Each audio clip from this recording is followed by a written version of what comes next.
native Austinite, born and raised. Attended all public schools here in Austin. I graduated from McCallum up north of here a little bit. I attended the University of Texas at Austin, graduated with a BS in 2010. My degree was in education. My mother was a school teacher. My father worked for the city's parks department here in town, both retiring after over 30 years of service. My sister's a school teacher. I was always the one odd man out, non-public service guy.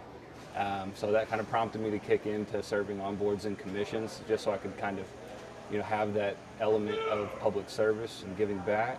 And so I'm a real estate broker by profession, and so when I looked for boards and commissions that I was trying to focus on, I really was advocating strongly for affordable housing issues at the time, and so I was able to get an appointment to the city's Community Development Commission, where we focused on issues related to affordable housing throughout the city.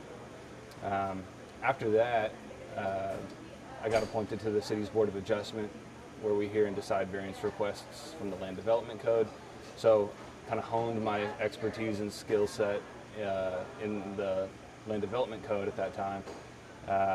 And somewhere along the way, I got appointed to the Travis Central Appraisal District's Board of Directors, where we oversee the chief appraiser, and I had an insight into how our property tax system works here in the state and some of the issues that are affecting our city as a result of those things. Okay.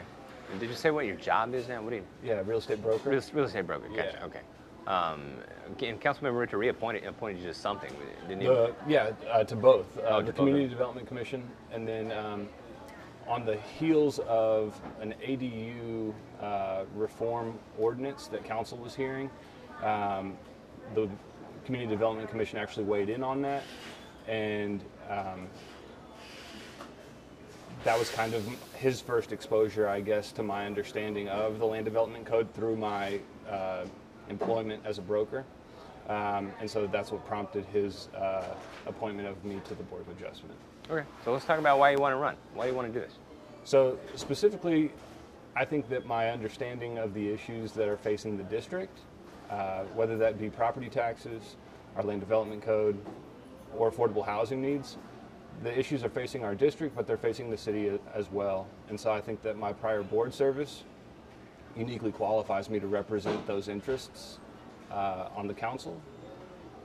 And more specifically, I think I've seen too many times over the last 4 years developers' interests be prioritized over residents. And I would like to make sure that I have a position where residents feel like they have a voice on the council dais. Okay. So let's talk about, I'll just list some issues, and if you want to talk about any of them, or if you want to talk about something on your own. Sure. There's been a lot of hot button issues: Code Next, paid sick leave, ban the box, the soccer stadium.